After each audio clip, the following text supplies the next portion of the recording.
17 minutos. Milenio 3, os habla Iker Jiménez, en vanguardia de un equipo compuesto por Katia Rocha, Jesús Mejuto a los controles, Carmen Porter, Carlos Barroso, y estamos aquí hoy con un tema especial, distinto, que además nos han pedido con bastante insistencia. El cine maldito. Lo han podido escuchar. El Exorcista. ¿Quién no recuerda esa película? ¿Quién no ha sentido un auténtico escalofrío al ver a aquella niña llamada Regan, interpretada por Linda Blair, retorciéndose en la cama ante su supuesta posesión demoníaca? Quizás, y hablaremos a lo largo de esta hora de todo ese asunto, lo que más miedo, lo que más nos aterraba es la posibilidad de que ese tema fuese verdad. Y hoy vamos a descubrir que esa historia efectivamente se basó en hechos reales que a veces llegan incluso a superar la ficción cinematográfica. Ocurrió en 1949 en Mount Rainier, en Washington, y no era una niña, era un niño. Los sacerdotes que hicieron el exorcismo pasaron 3 largos meses junto a él, intentando arrancar de alguna forma algo que lo poseía. Nunca sabremos, y siempre lo digo aquí como periodistas, ni decimos ni sí ni no, ni todo lo contrario, qué demonios, nunca mejor dicho, se apoderó de aquel muchacho. La verdad es que los testimonios nos han llegado a través del propio diario del reverendo Bowden y de las personas que acudieron a aquel caso. Prácticamente 30 años después, William Peter Blatty, un excelente escritor de ciencia ficción, tomó las riendas de aquel caso. Se acordó de un viejo papel escrito en el Washington Post, una vieja nota, y se quedó estremecido con la historia. Entonces escribió un libro que se llamó El Exorcista. Fue un éxito brutal de ventas. Lo que nadie esperaba es que la película iba a ser también algo de índole mundial. Se hablaba de ubis móviles, escuchen bien, a las puertas de los cines. Se hablaba incluso de algunos abortos provocados por la impresión de aquella película. Hablamos de 1973. Hoy, evidentemente, estamos acostumbrados a todo tipo de efectos. Pero hace 30 años prácticamente, y 29 años prácticamente, aquello no era así. Cuando se estrenó en nuestro país, en España, y hoy hablaremos con personas que tienen mucho que decir del cine de terror y fantasía en España, en Valladolid, por ejemplo, varias personas fueron ingresadas con infartos. El Exorcista daba un miedo especial, distinto a todos los demás. Hoy descubriremos muchas más cosas de esta película y de otras que podíamos catalogar en ese extraño archivo del cine maldito. Una circunferencia de 1 metro. Me llegó a cegar los ojos y quedé casi inconsciente. Sobre el fenómeno ovni no existe término medio. O crees o no crees. En ambos casos, el libro Encuentros de Iker Jiménez resulta apasionante. Encuentros, la obra más completa sobre ovnis en España, desvela más de 300 casos y casi 400 fotografías. Y además incluye un CD con 80 minutos de reveladores testimonios. Encuentros de Iker Jiménez, publicado por editorial EDAF. El Exorcista fue una película que ninguno hemos podido olvidar. Yo por lo menos, se lo confieso abiertamente. Hemos hablado con directores de cine, como Sebastián Darboux, que durante una época muy concreta, quizá la más fértil, la más febril en este país, porque en este país han hecho grandes películas de terror, aunque a veces la crítica o los críticos las olvidan injustamente. Sebastián Darboux hizo algunas trilogías, una de ellas en concreto se llamaba Viaje al Más Allá, y hablaba de fenómenos misteriosos. Ocurrieron cosas raras también en aquellos rodajes, cosas que ninguno de los actores que allí participaban han podido olvidar. Le preguntábamos a Sebastián por El Exorcista, por esa película de William Friedkin, y esto es lo que contaba Milenio 3. Bien, la obra El Exorcista de William Peter Blatty fue realmente una tragedia, ¿no? Desde el momento que se escribió la obra, el propio Peter Blatty estuvo enfermo. Yo conocí la historia cuando ocurrió, porque éramos compañeros de la misma editorial, de Plaza de Janés, y me lo explicó, ¿no? Y el hombre lo pasó mal. Luego, cuando escribió, una serie de hechos le ocurrieron durante todo el proceso de la escritura de la novela.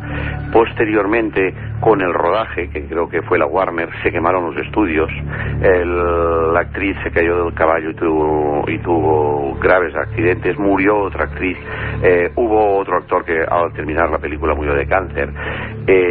Una serie de desgracias que además tenían su concomitancia material en el propio plató, puesto que se producían explosiones de proyectores, caídas de decorados, se quemaban cosas extrañas, ¿no? Y la maldición continuó, fíjate si llegó a continuar, que hasta los propios actores en general no hicieron nada más.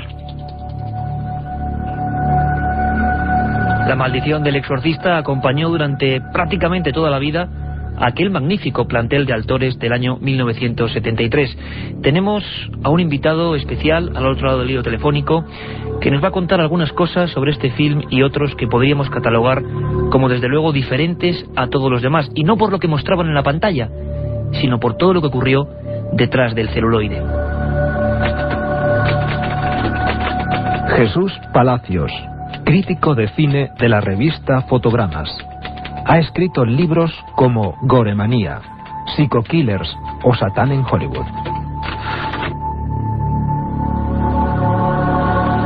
Don Jesús Palacios, buenas noches y bienvenido a Milenio 3. Hola, buenas noches, gracias. Hemos leído algunos de esos libros que comentaban en la introducción, nuestra ficha casi policial de Milenio 3, y nos hemos quedado, te lo digo sinceramente, impresionados porque los profanos en el asunto del cine no conocemos también toda la leyenda que hay detrás, ¿no?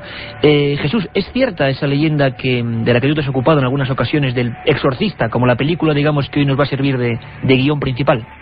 Bueno, digamos que evidentemente El Exorcista es una película que por muchos motivos despierta interés y morbo, ¿no? El primero de los cuales además sería el hecho de que está inspirado en un caso real, en una historia que ocurrió también realmente en Estados Unidos. En el caso fue un chico la víctima de la posesión diabólica, y bueno, pues a partir de ahí fue de donde el novelista y guionista del film, William Peter Blatty, y después el director William Friedkin, pues sacaron la anécdota original de la película, que también utilizaba otros casos reales, ¿no?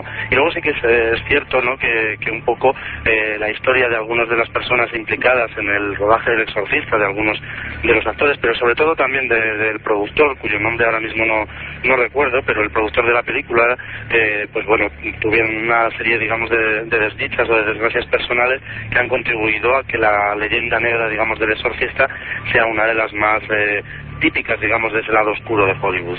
Lado oscuro de Hollywood, con el que ahora vamos a penetrar directamente aquí esta noche en Milenio 3. La otra realidad. Milenio 3.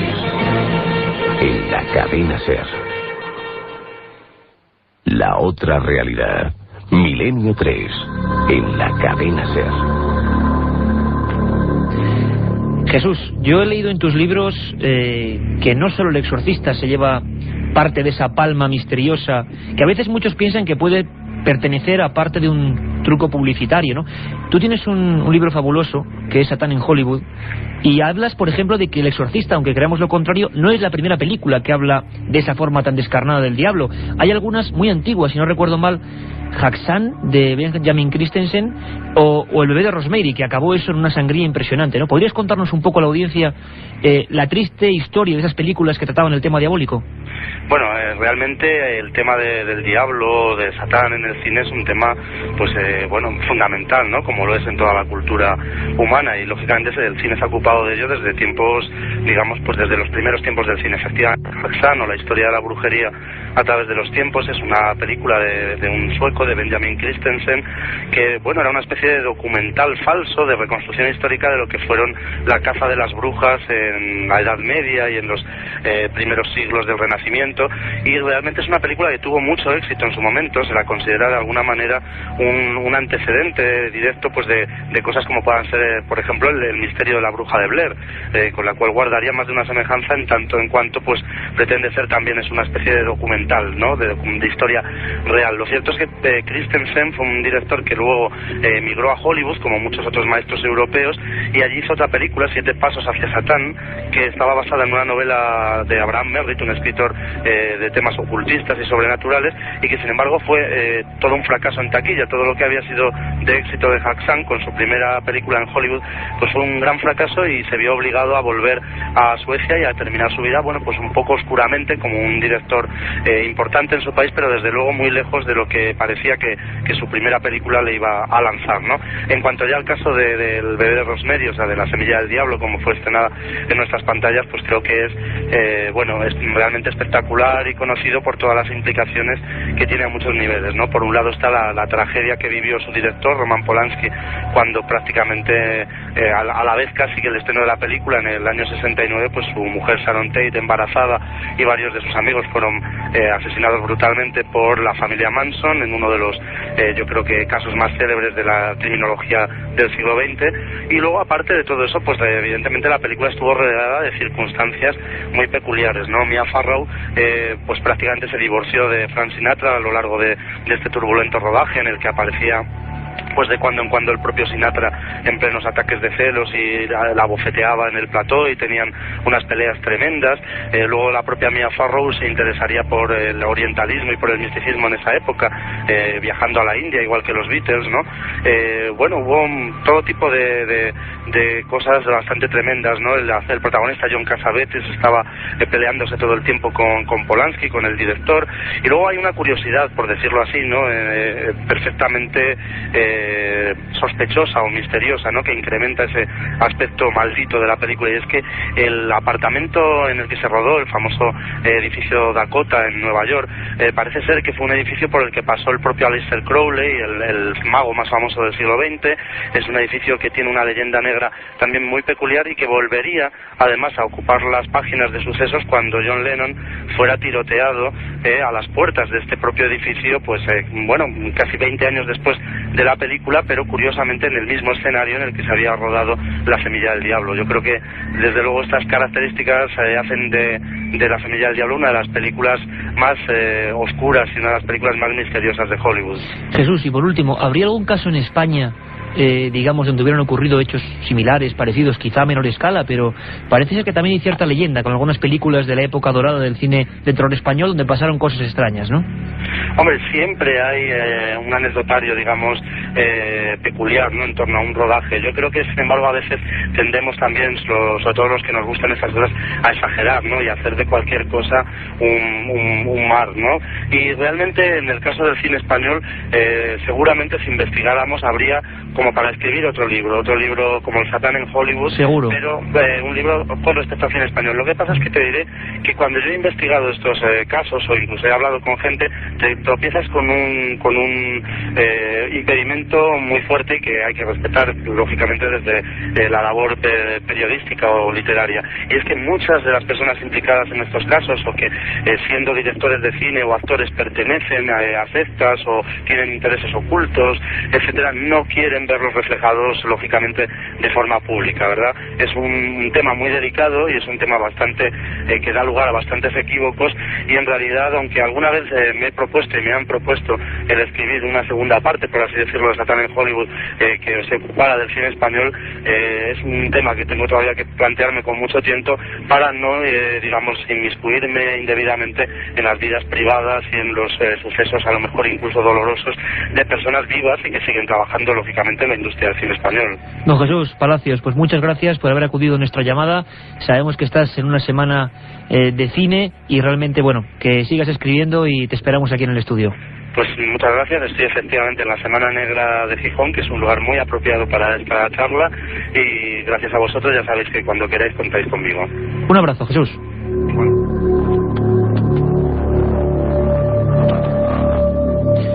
Hablamos de cine misterioso. Aquel caso que empezó todo, el caso del exorcista, el niño, se llamaba Robert Mannheim. Hay una investigación de la que un día hablaremos, no es el caso hoy, pero un día hablaremos exactamente sobre exorcismos, y les aseguro a todos que con datos realmente reveladores y estremecedores, cosas que pasan hoy en día en España, en nuestro país, y además con personas exorcistas oficiales de la Iglesia Católica. Aquel caso fue impresionante. A aquel muchacho se le llegaron a escribir en el cuerpo, según rezan siempre los diarios de William Bowder y Walter Halloran, los sacerdotes que estaban ayudándole, digámoslo así, durante 3 meses, como si fuese la película del exorcista, pero en realidad hablaban de unas marcas, incluso a forma de letras, que se grababan, llamaríamos dermografías, los expertos dirían dermografías, en los brazos, en las piernas, que decían exit, salida o hell. Durante 3 largos meses, Robert Mannheim fue protagonista de una historia realmente desagradable que luego se llevó al cine. Pero hablábamos con Jesús Palacios del cine español, seguiremos hablando también del Exorcista y de muchas películas, pero en España, cómo no, también han pasado cosas realmente difíciles de explicar cuando se tocan algunos temas. Es más, hay directores, actores, productores que piensan que algunos temas no deben ser tocados, pero aquí en Milenio 3 nos arriesgamos con todo. Ahora vamos con nuestro siguiente invitado. Jacinto Álvarez Molina, más conocido como Paul Naschy, actor, guionista y director, considerado el mayor creador de películas de terror en España. Premio de Cine Fantástico de París, Nueva York y Sitges, entre otros. Paul Naschy, un placer tenerte aquí. 113 películas, me decías antes a micrófono cerrado. Qué casualidad ese número, ¿no? Sí, coincide que la última que he hecho, que es Mucha Sangre, que debería haber sido la 112, y es porque es una película que se ha retrasado, se ha colocado a la 113. Espero que ese número, que parece que es el número de la mala suerte, sea al revés y que nos dé muchísima suerte en la película, ¿no? Bueno, para muchas culturas, yo recuerdo, creo que los etruscos decían que el tercero era la buena suerte. Sí, te deseamos desde luego la mejor suerte. Estamos aquí, como siempre, en Milenio 3, con el Estudio 1 de la cadena SER para toda España, en esa penumbra ya familiar entre las 10 y las 11 de la noche. Pues la verdad es que es un honor tener un personaje que tanto miedo nos ha hecho pasar a través del cine, y que tantas sensaciones extrañas han hecho que incluso muchas personas, pues bueno, amplíen su necesidad de conocer otros temas, se metan en asuntos misteriosos para bien o para mal, casi siempre para bien. Paul, tú escuchabas esta introducción, empecemos con El Exorcista en concreto. ¿A ti qué impresión te dio, como uno de los grandes actores de cine, ver aquella película y aquella interpretación? Imagino que la niña debió acabar como acabó. Evidentemente la película en aquel momento causó un impacto enorme, ¿no? Y yo mentiría si no dijera que a mí también lo causó. Es decir, es una película que impresionaba y que tenía momentos realmente tremendos, ¿no? Pero claro, yo voy más allá, inclusive, que lo hemos comentado antes de entrar, voy más allá de los efectos especiales. Lo tremendo de esa película era la posibilidad de que eso pudiera ser cierto, ¿no? Es decir, que realmente el demonio pudiera poseer a una persona y que sucedieran fenómenos tan absolutamente terroríficos como los que ocurrían en la película, ¿no? Al margen del Exorcista, no olvidemos tampoco, por ejemplo, Poltergeist, donde la niña, donde se trataban fenómenos paranormales y también había unos espíritus malignos, se jugaba con la televisión, que es una cosa muy interesante, además, por ser la vía de conexión, en aquel caso, conexión, ¿no? Sí, con el mundo de los muertos y de las maldiciones, etcétera, donde la niña también murió, ¿no? La niña que... Peter O'Rourke, exactamente. Sí. Murió después de la trilogía. Desde la trilogía, es una cosa que realmente son coincidencias, pero coincidencias que dan que pensar, ¿no? Entonces, hay más películas, evidentemente, en esa textura, y ahora tratando de recordar, no recuerdo el título, pero sé que hay otra donde me gustaría acordarme el título porque lo sé, pero no lo tengo muy cerca, pero creo que en el transcurso del programa me acordaré. Era una película también de satanismo. Y el productor se suicidó, por ejemplo. Estaba acosado por la mafia porque había conseguido un préstamo y apareció muerto en su bañera. Parece que es un tema polémico, ¿no? Siempre tratar, sobre todo, más que los fenómenos extraños, el tema del diablo, porque la verdad es que hay directores, como decíamos antes, que piensan que es un tema absolutamente tabú. Yo no lo creo, ¿eh? Yo creo que... Bueno, vamos a ver una cosa. Aquí, tratando de desmenuzar el tema, es evidente que, como dicen los gallegos, a ver las ailas, ¿no? Esto sí está claro. Pero de ahí a pensar que existen maldiciones extrañas y tal, pues hay mucho terreno por delante, ¿no? Yo pienso que puede haber algo que te invite a que exista un misterio. Yo tengo películas, 2 o 3, que realmente pasaron cosas muy raras. Y vamos a hablar de eso, Paul, además con detalle, porque este programa Milenio 3 es para España y nos va a encantar saber de aquellas películas que seguro que los cientos de miles de personas que siguen este programa van a recordar instantáneamente, y saber lo que pasó al otro lado de las cámaras, que es algo que casi nunca se cuenta. Recordábamos un momento El Exorcista y estoy seguro que ustedes van a recordar perfectamente esta voz y esta secuencia. Hola, Regan. Soy un amigo de tu madre, me gustaría ayudarte. Entonces aflójame estas correas. Me da miedo que te hagas daño, Regan. Yo no soy Regan. Ya veo.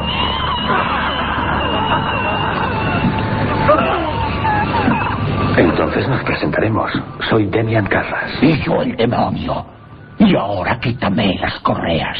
Si eres el demonio, ¿por qué no te las quitas tú solo? Sería una exhibición de mi poder demasiado vulgar, Carras. ¿Dónde está Regan? Aquí, con nos. Muéstrame a Regan y te aflojaré una correa.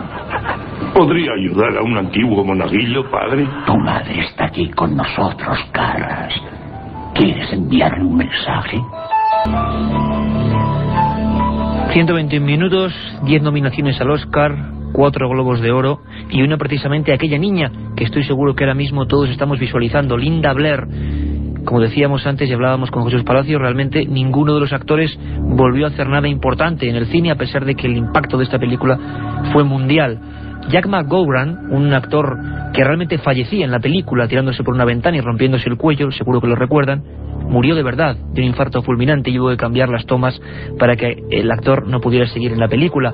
El hijo de Jason Miller, el inolvidable padre Carras, el que escuchábamos ahora dialogando con Linda Blair, tuvo una muerte de lo más increíble mientras se rodaba. Se enterró en la playa, quedando solo la cabeza fuera, y una moto lo decapitó. El día en que se filmaba la película, Max von Sydow, el genial actor que hacía del exorcista, ese sacerdote veterano que acudía a evitar la posesión de esa niña, de Linda Blair, fallecía directamente el hermano de Max von Sydow el día en que se filmaba la película.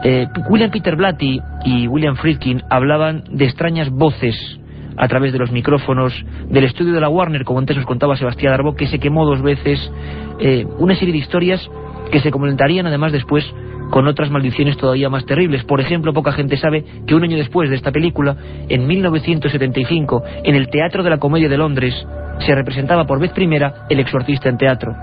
La expectación fue tremenda y la propia interpretación de la actriz inglesa Mary Ure fue aclamada por la crítica. Esa misma noche aparecía tendida en la cama con una muerte que aún todavía no se ha podido resolver. Maldición, realidad, ¿qué ocurrió con El Exorcista? Vamos a seguir hablando de esta y otras muchas películas. La otra realidad. Fenómenos extraños. Misterios sin resolver. Milenio 3. En la SER. La otra realidad. Fenómenos extraños. Misterios sin resolver. Milenio 3. En la SER. Continuamos en Milenio 3. Recuerden que tenemos una dirección de correo electrónico, milenio3@cadenaser.com. milenio3@cadenaser.com. Hay que decir que nos vemos inundados de mails de tanta gente de toda España y de verdad que le agradecemos de corazón. Paul, hablábamos ahora ya como actor, que creo que nadie se ha vestido más veces de hombre lobo, de vampiro, de asesino. Es que te has puesto en todos los personajes que pueda haber del lado oscuro, ¿no? Sí. Y no te ha pasado nunca nada, digamos, ¿o sí? Bueno, sí han pasado cosas, evidentemente han pasado cosas.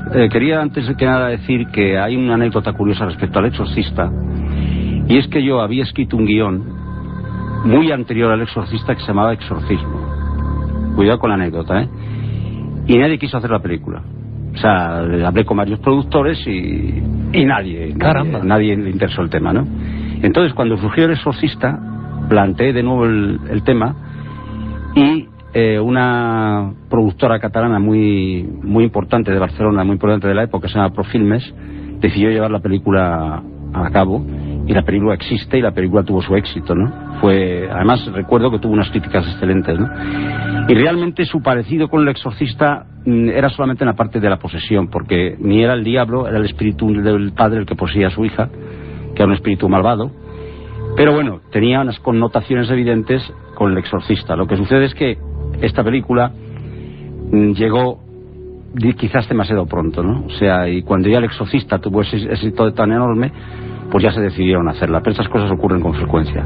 Paul, una cosa importante. Sí. Hablábamos de tu faceta como actor.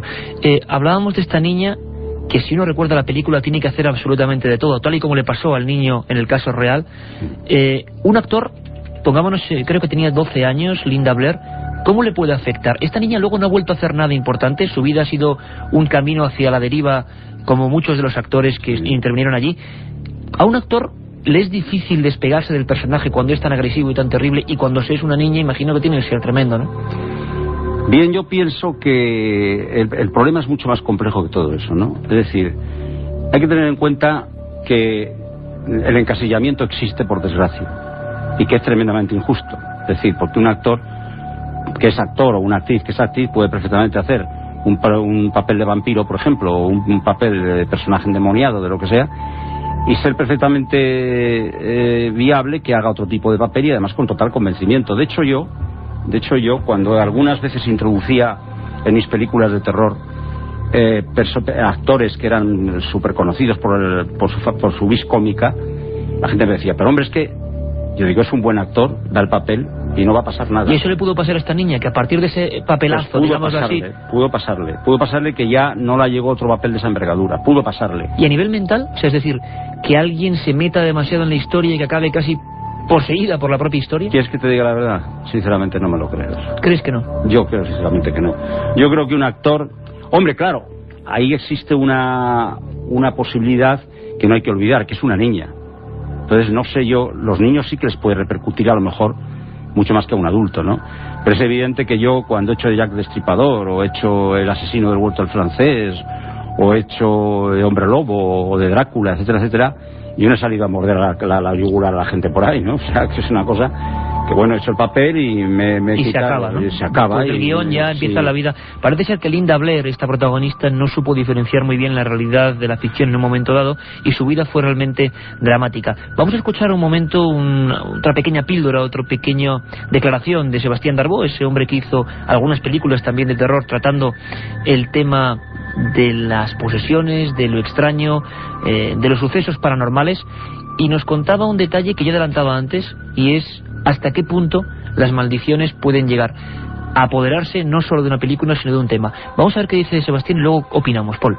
Y cuando se narró la obra en forma de obra de teatro en Londres, la actriz que protagonizaba el papel del exorcista murió aquella noche después de la primera representación, y es sorprendente que una maldición pueda alcanzar a todos los que están relacionados con una determinada obra, y en realidad no era la obra en sí, sino que era el tema.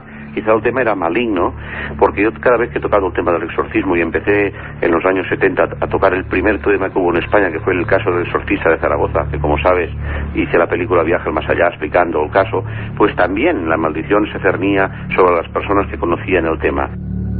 Es decir, hay personas, Paul, que hablan, como el caso de Sebastián Darboux, de que determinados temas son más intrigantes que otros. Tú has tratado en algunas ocasiones, todo el abanico amplio de los temas del misterio, y hablábamos antes a micrófono cerrado de algunas de tus películas. 113, la primera tenía un título tan sugerente como Agonizando, y muchas personas recordarán La marca del hombre lobo, La noche de Walpurgis, y una película excepcional que entraba ya en el terreno de la criminología y ese gran misterio que fue Los crímenes del huerto del francés. Pero hubo una película, tú me comentabas, donde te tuviste que topar directamente con fenómenos extraños. Entraríamos dentro entonces de los misterios del cine español.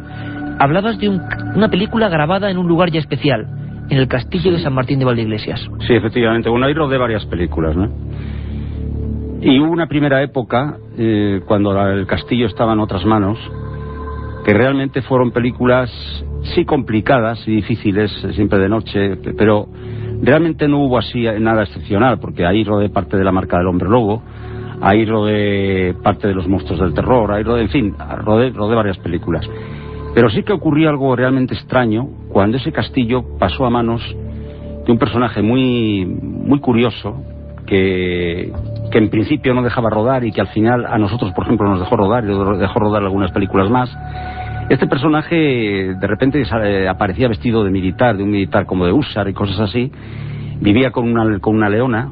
Yo tuve una escena que parece increíble, pero esto es auténtico, y fue testigo toda la película, que es que me encerré en un salón con él, con la leona, y empezamos a hacer brindis a don Carlos el hechizado, en fin, una cosa muy extraña. Este personaje... ese hombre, si no recuerdo mal, se llamaba Danza, tenía además una relación muy especial con un gran cuadro. Sí. Era una película de terror, la vida real de este hombre. Era un personaje muy extraño, tan extraño que daba un poco de repelús, ¿no? Entonces se dijo y se decía que allí se habían hecho misas negras, que se había jugado, que se había empleado la ouija, y francamente era todo tan tétrico, todo lo que rodeaba a este hombre, que era para podérselo creer, ¿no? Después yo he podido leer, porque mi contacto con él fue en el Mariscal del Infierno, y él me dijo a mí una noche, que me dejó impresionadísimo, que yo había vagado por aquellas almenas porque yo no era en realidad el personaje de la película, yo hacía de Gilles de Rais, imagínate qué personaje también, ¿no? Sino que yo era la reencarnación del capitán de la Guardia Don Álvaro de Luna. Una cosa rarísima, ¿no? Entonces, todo eso me impactó. Y luego no tuve contacto con él, creo que ahora el castillo es una pena, está desmantelado. Cuando rodábamos ahí estaba completo, estaba con mobiliario, con armaduras, con todo, y creo que ahora está desmantelado, hecho una verdadera pena. No sé qué es lo que van a hacer con él. Que tuvo un fin dramático, Eduardo. Sí, él, según parece, según dicen, según he leído, se suicidó. Se suicidó, pero lo más curioso de todo es que también se dice, yo no lo he podido comprobar, pero está escrito, que cuando se hicieron obras en el castillo, apareció un cadáver debajo de lo que era la capilla, las losas de la capilla. Repito que esto no lo he comprobado yo. Entonces, parece ser que ese cadáver no era un cadáver antiguo, sino que era un cadáver reciente. Y yo no sé qué ha sucedido, que el tema este se ha... Es uno de los casos, Paul, que además vamos a tratar aquí con personas que investigaron policialmente ese asunto, porque hubo un suicidio que no parecía tal, enterramientos, vamos a llamarlo así, clandestinos, y una pasión de aquella gente en un castillo, imaginemos la escena, por ese juego tétrico de la Ouija del que hemos hablado en este programa, de ese supuesto tablero con letras donde la gente hace mil y un cosas. Eso ocurrió allí y parece que algo quedó en la película, pero no es la primera vez que tú te encontrabas rodando cadáveres enterrados. No, yo tuve también una experiencia muy curiosa rodando otra película que se llama Inquisición, y es que rodamos en una iglesia muy antigua, en una capilla, y el sacerdote fue el que nos abría, estas cosas, y yo quería poner un traveling. Bueno, en el fondo voy a serte sincero, también yo tenía mucha curiosidad, porque había un muro como muy antiguo, no sabía, y yo le pregunté que si había más espacio, porque claro, la iglesia la estructura de la iglesia te indicaba que en ese muro no acababa la iglesia, sino que había unas naves o una nave o lo que fuera que estaba cortado por ese murete, ¿no? Un murete muy antiguo, ya te digo, con una sensación de decrepitud absoluta, ¿no? Entonces me dijo el cura que, bueno, mire usted, yo ya estoy detrás de saber qué hay detrás de ese muro, porque es evidentemente cuando yo llegué aquí y me hice cargo de esta iglesia, pues ya estaba, y claro, y me parece ser que es que viene de siglos casi, ¿no? Y es evidente que hay algo detrás, pero bueno, yo he hablado con el obispado, me han dicho que bueno, que si tengo unos obreros y lo quiero, que bueno, no me han prestado demasiada atención, me dijo, y dije yo, bueno, mire usted, yo lo que puedo hacer es una cosa, es tirar el murete el muro, meter el traveling, rodar la escena, y luego se encuentre lo que se encuentre, pues recuperar el muro y hacérselo. Digo, mire usted, pues yo también tengo mucha curiosidad por saber qué hay del otro lado. Supongo que será una cripta o será... Digo, pues venga, vamos a ver. Empezamos allí, lo tiramos. Y fue tremendo porque fue en horror el descubrimiento de la tumba de Tutankamón. Es decir, que yo me imagino a Howard Carter entrando con la linterna en la penumbra. Y lo que encontramos fueron varios cadáveres que estaban medio momificados, y también de niños, de mujeres, de hombres, y parece ser que luego, según los viejos cronicones y cosas que se investigaron, incluso hubo reportajes en prensa y tal, pues pertenecían a unos enterramientos que se habían efectuado allá por 1600 y pico de una peste, ¿no?, que había habido en la zona. Una cosa, Paul, tú que has hecho de personaje siempre, digamos, de ese lado oscuro, o casi siempre, ¿qué puede tener miedo o qué le puede causar terror al hombre lobo o a Drácula? ¿Tú has pasado miedo en alguno de los rodajes? ¿Miedo en alguna ocasión? Inquietud sí, miedo no. Ahora, lo que pasa es que son películas que, sobre todo cuando yo tenía la eclosión mayor, que exigían un esfuerzo físico tremendo y mucho riesgo. Eran películas arriesgadas. Y bueno, siempre eso se nota, ¿no? Y qué duda cabe de que películas que se ruedan, por ejemplo, en la morgue de un hospital, ¿no? Como rodamos El jorobado de la morgue, ¿no?, donde estaban los cadáveres por allí. Hay uno, por mucho que se intente sustraer del ambiente. Pues evidentemente aquello impresiona e impacta, ¿no? Porque luego, claro, esta película El jorobado fue un éxito enorme, si mal no lo recuerdas, y tuvo un éxito internacional importante. Ahí el director, que fue Javier Aguirre, estuvo sembrado, y hizo una película estupenda. Entonces la película tenía todo el impacto de la fantasía, pero de la realidad también, puesto que lo que se había rodado y lo que se había hecho era un sitio auténtico, ¿no? Y claro, esto evidentemente, no sé, hubo gente de la película que no quiso entrar en la sala de disección, ¿no? Vamos a escuchar, Paul, un testimonio de Antonio Luis Moyano, un investigador que es uno de los grandes expertos en algunas sagas del cine norteamericano. Maldito, tú antes hábilmente hablabas de Poltergeist, de esa película que acabó también trágicamente. Pasaron muchas cosas en el rodaje, voces, en seres que se movían solos en la realidad y no en la película, según nos ha llegado hasta hoy en día, y sobre todo la trágica muerte de esa protagonista, aquella niña rubia que todos recordamos, que decía ya están aquí, y que mucha gente cree que es leyenda urbana, y es absolutamente cierto. Murió en circunstancias realmente extrañas. Escuchamos a Antonio Luis Moyano. Pues se hizo una trilogía que empieza pues en el año 82, y en las 3 películas, después de finalizarse la producción de cada una de ellas, pues se producen 3 muertes, ¿no? Quizás fue la más conocida, y es la que ha hecho que la película pues tenga el sello de película maldita, es la muerte de Heather O'Rourke, que es la niña Caroline, que es la principal protagonista de la trilogía, que, como todos los radioyentes saben, pues estaba atrapada entre este mundo y el mundo invisible de los espíritus que ella presentía. Heather O'Rourke, aquella niña, como decíamos, de cara angelical, y que falleció después de hacer la trilogía de Poltergeist, y que se convirtió en maldita a partir de entonces. En España hemos tenido algún caso parecido, Paul, de muertes rodando, que luego... Sí, ha habido accidentes graves, ¿no? Yo, por ejemplo, rodando El Gran Amor del Conde Drácula, cuando venían las actrices para el rodaje, tuve un accidente de automóvil, y por ejemplo Haydée Politov, que era la protagonista, pues hubo que suspender el rodaje porque se abrió la cabeza y estuvieron a punto de matarse todas, ¿no? Después, en esa misma película, tuvimos la desgracia, daba exactamente la impresión de que a Drácula le había molestado, de que al conde Drácula se revolvía en su tumba por haber hecho esa película, porque también se cayó un andamio de los decorados, y hubo heridos en los obreros y tal. Pero yo quería centrarme en una cosa que es muy importante, ¿no? En mi opinión. Es evidente que cuando suceden cosas que pueden ser casuales, como todo lo que estamos hablando del Exorcista, de Poltergeist y de muchas otras películas, se puede pensar enseguida en una maldición. Pero yo voy a, sin darme cuenta, de una manera subconsciente, inconsciente, he hablado antes de Tutankamón, de la maldición de los faraones. Hubo una época en que, que todavía se sigue arrastrando la leyenda, en la que se decía que la profanación de las tumbas traía la maldición y el exterminio de todos los que la habían profanado, ¿no? En el caso de Tutankamón se produjeron una serie de muertes, la de Lord Carnarvon enseguida, dicen que por la picadura del mosquito de varios de los que habían hecho el descubrimiento. Y yo pienso que, no sé, volviendo a la realidad de las cosas, ¿no? Pues si tú empiezas a analizar el tema, puede ser que, haya sido una serie de casualidades. Una concatenación de cosas.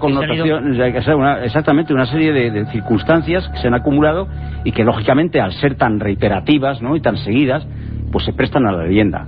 Ahora, lo de haber las ailas siempre se queda ahí, ¿no? Tú, por último, Paul, ¿de qué no harías una película, al menos porque es un tema que te dé más respeto que los demás, hablando de misterios, de fenómenos extraños? Sinceramente, de ninguna. ¿Harías todo? Todo. ¿Y te ha pasado alguna vez, como ocurrió a Poltergeist o en parte del Exorcista, esa sensación de que se han escuchado voces, han pasado cosas raras, digamos, que serían fenómenos extraños dentro de lo que es el rodaje, en el sentido de movimiento de objetos? No, sinceramente no más. No ha llegado a ocurrir nunca en España. Pero, yo no sé si les ha podido suceder a otros, pero a mí desde luego no recuerdo. Sí que han ocurrido cosas, pues quizás un poquito, sobre todo metidos, pero eso puede ser una cosa creada también por el clima de la película, ¿no? Pero realmente fenómenos así muy extraños, salvo este tan tremendamente extraño de Ganza, que sí que hay mucha tela que cortar, pues no. Y repito que yo tengo un tremendo respeto por todo, pero porque hay una cosa que está claro: cuando uno juega con la barrera, esa barrera terrible entre la vida y la muerte, ¿quién sabe lo que hay al otro lado? Qué buena afirmación, Paul. Un placer tenerte aquí con nosotros. Te aseguro que haremos muchos más programas de temas que tú controlas muy bien, como es el vampirismo, como es un montón de historias. Ha sido, pues como digo, un agrado tenerte aquí en Milenio 3. Tu primera participación, seguro que no será la última. Ojalá escribas muchos más libros como Memorias del Hombre Lobo y podamos disfrutarlo todos los oyentes. Gracias. Seguimos en un minuto con ese informativo que nos trae todo lo que ha ocurrido esta semana, que ha sido mucho y muy interesante. Un viaje en busca del misterio.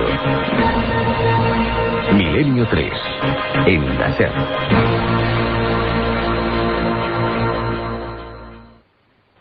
Un viaje en busca del misterio. Milenio 3, en la SER. Nos hemos envuelto todos un poco de ese halo misterioso del cine extraño, del cine maldito, un tema que nos habéis pedido constantemente. Y nosotros, en Milenio 3, hacemos caso de lo que nos pedís, siempre a través de milenio3@cadenaser.com, y luego de ese contestador ya muy activo, con un montón de mensajes que daremos al final del programa. Esta semana han pasado muchas cosas, de todo tipo.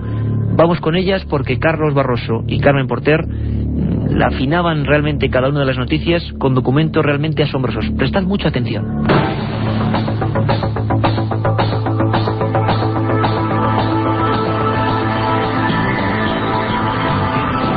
Expertos argentinos continúan descifrando datos en torno a las 3 momias encontradas hace 3 años en la provincia argentina de Salta. Se trata de 3 jóvenes, una doncella y 2 niños que viajaron durante un año desde Perú hasta Argentina para ser sacrificados en un ritual propio de la cultura inca. Ahora se ha sabido, gracias al análisis de sus piezas dentales, que antes de morir sufrieron estrés, quizás porque sabían cuál iba a ser el final de sus vidas. Nos lo contarán desde Argentina, pero en Milenio 3 hemos preparado para hoy otras noticias interesantes. Algunas de ellas las avanza en titulares Carmen Porter. Hasta el 31 de julio se podrá visitar en San Pedro del Pinatar, Murcia, una exposición sobre los tesoros hallados en la tumba de Tutankamón. 3 obispos purifican una iglesia profanada con misas satánicas en San Pere de Caserres, Tarragona, y fuentes gubernamentales argentinas han asegurado que el autor de las mutilaciones de vacas es un ratón. Vivieron hace 500 años y murieron antes de llegar a la mayoría de edad. 3 jóvenes cuyos cuerpos se han conservado en perfecto estado gracias a las bajas temperaturas del lugar en el que fueron sometidos a un sacrificio.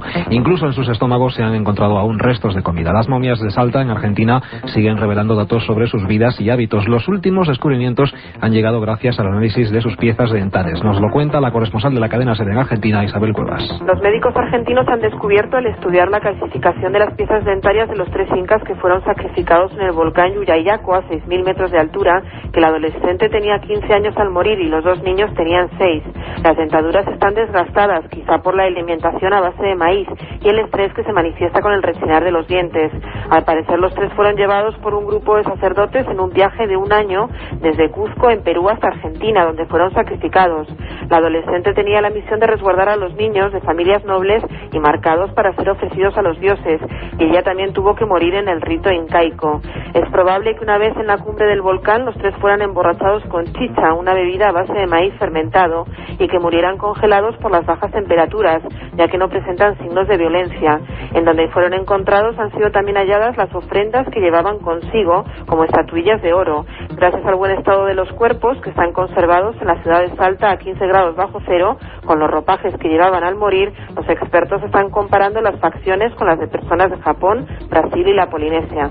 Y en Perú, un equipo de investigadores se ha adentrado en la Amazonía en busca de la mítica ciudad del Dorado, donde dicen que se refugiaron los incas, llevando consigo todos sus tesoros tras la llegada de los conquistadores españoles. Carmen. Los investigadores, que llevan 2 años preparando esta expedición, están utilizando radares terrestres y buscadores por satélite para intentar hallar los restos de la mítica ciudad del Dorado. Los estudiosos además cuentan con un manuscrito del siglo XVI, encontrado en el archivo romano de la Compañía de Jesús, que contiene la autorización del Papa para la evangelización de los jesuitas en Paititi, nombre dado por los indígenas a la ciudad construida en oro. Hasta finales de julio permanecerá abierta en el Casino Cultural de San Pedro del Pinatar, en Murcia, una interesante exposición sobre los tesoros encontrados en la tumba del faraón egipcio Tutankamón, una muestra para no perderse, de la que nos habla desde Radio Cartagena Ruth García. La exposición consta de 10 paneles explicativos con las biografías de los descubridores de la tumba: Lord Cabanon, el mecenas; Howard Carter, el jefe de las excavaciones y egiptólogo; y Parton, el fotógrafo. Mapas de ubicación, además de 65 fotografías originales acompañadas de los textos extraídos del diario de excavaciones de Howard Carter.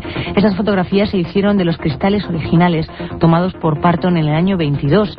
Otro de los aspectos destacados de la exposición son las 30 piezas de alto valor histórico que se han seleccionado para traerlas al Mar Menor, en las que se incluye la cubierta del sarcófago en piedra calcárea o amuletos eróticos que se encontraron dentro de la tumba. En la misma muestra se proyectan 4 vídeos diarios que narran la historia del faraón y que describen el hallazgo. La isla de Olkhon, el corazón mágico del lago Baikal en Siberia, volvió a convertirse hace unos días en el lugar de reunión de chamanes, brujos y curanderos de todo el mundo. En un enorme aquelarre trataron de demostrar sus dotes para sanar gracias a su alianza con la naturaleza. Unos 400 chamanes, llegados de todas partes del mundo, se unieron en Siberia para invocar a los espíritus que habitan en todas las cosas inertes, los astros, los animales y las plantas. Según los organizadores del evento, hablar con los espíritus significa alcanzar el equilibrio natural entre el hombre y el entorno.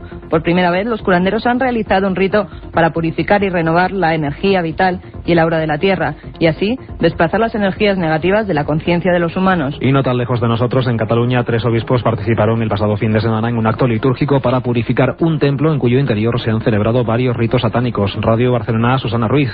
La iglesia del monasterio de Sant Pere de Casserras, en la comarca barcelonesa de Osona, se ha reconciliado con el pasado después de haber sido profanada con varios ritos satánicos. El sábado pasado, esta pequeña joya del románico catalán acogió una misa de reconciliación oficiada por 3 obispos, cuya finalidad era rehabilitarla para el culto católico. Hace siglos que en este monasterio de origen benedictino no hay monjes. Su abandono favoreció que se hayan celebrado en su iglesia al menos 3 misas satánicas en los últimos 150 años.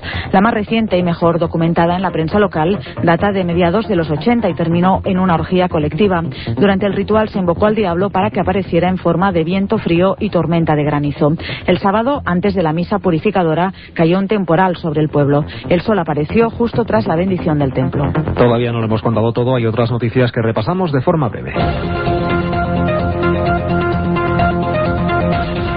Los astrónomos calculan que la Vía Láctea, donde se encuentra nuestro sistema solar, podría contener hasta 30.000 millones de planetas similares a la Tierra. El último planeta identificado, el que hace el número 100, es un gigante gaseoso que se encuentra a unos 293 años luz. Según el astrónomo Jan Schneider, la tecnología que se utiliza para encontrar estos planetas solo permite identificar a los de gran tamaño, por lo que otros más pequeños se escapan de los actuales telescopios estelares. Y una más, las autoridades sanitarias argentinas aseguran que fue un pequeño ratón el autor de las misteriosas mutilaciones de vacas en el país. Es la versión oficial, pero la gente no se la cree por las lagunas que se dejan sin explicar. Esta hipótesis no ha sido creída por los ganaderos ni por la sociedad argentina en general, y se preguntan cómo un ratón puede cauterizar las heridas, realizar cortes perfectamente rectos, estirpar prácticamente los mismos órganos en cada uno de los animales o ser capaces de trasladar a los animales para colocarlos en círculo. Por hoy es todo, pero tendremos más noticias que contarles la próxima semana, aquí en Milenio 3. Aparte de gozosos, dolorosos, gloriosos, los misterios de la Iglesia son sorprendentes e inexplicables. La periodista Carmen Porter te ayuda a desvelarlos en Misterios de la Iglesia, una obra que saca a la luz los episodios más impactantes del fenómeno religioso. Exorcismos, apariciones, cuerpos incorruptos, estigmas. Misterios de la Iglesia, de Carmen Porter, publicado por Editorial EDAF.